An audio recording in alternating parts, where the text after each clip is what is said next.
I actually wrote this right after my grandma passed, so I was dedicated to her, just in honor for her.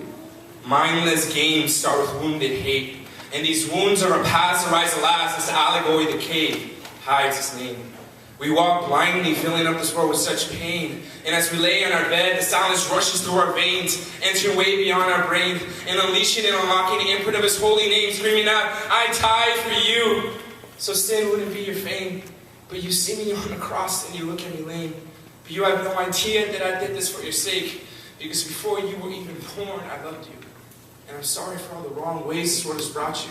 But please understand, I don't want to fight you.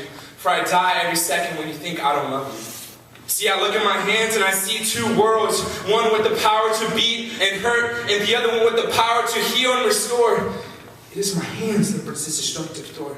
It is I that allows you to get me into the floor, because I'd rather satisfy my desires than love you even more. I ruin your purity and your innocence that you had since birth. I step on your identity and made you forget your worth. Man, I just picked you up and put you down as I do my telephone. And I regret every second down to my bones. And I pray to God that He restores your beautiful soul. Because see, my mind is prone as truth unleashes its wrath. I can't believe looking at my past and knowing it's a fact. And sometimes I just think I should take this step and let the world be something I left. Because endless falling has finally brought me to my knees, so I can finally hear my whole being has been telling me to stop and feel. To step aside and see what my words and my interactions are saying and real. So look beyond my intention and to see how they're received. Because it doesn't matter if I'm being the best if they're received the wrong way. And I was the biggest advocate to fight for a woman's pure state. But I myself, when I conversed with them, wasn't being emotionally chased.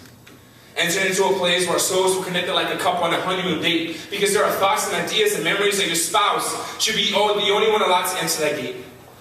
And that's why I scream and cry, because for me it's too late. I wish I would have waited. But now all this love that we've had is now faded, so here I am standing in front of you, so listen up, I'm about to say it.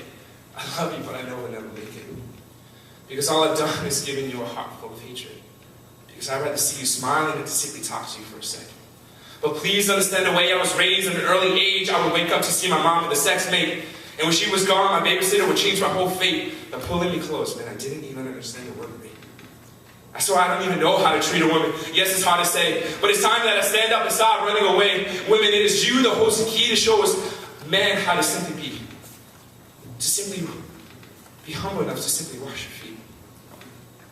Because with your words and your interactions, you make us weak. You are bone of our bone. Flesh of our flesh. Men and women are meant to be. You're the most beautiful creation. That's why Satan went after Eve. So women, this is for you. Please don't think I'm trying to be mean. But please teach us how to uphold your dignity. Please teach us how to look at you with such purity, so that every second you don't have insecurity. Because when us men look at you, we want to see you with your true identity. But one thing that needs to be known the most is that we are not defined by our past. So scream at the top of your lungs, free at last, free at last. For today I choose to rise up. Better yet, I choose to man up. Man up. To leave all these childish things behind is to simply challenge your minds. To set this road on fire. Because yes, we are young. So join me at the top of your lungs. Because one day your lungs will breathe this last breath. And on that day there will be one last word at the tip of your tongue that will be left. And that word is regret.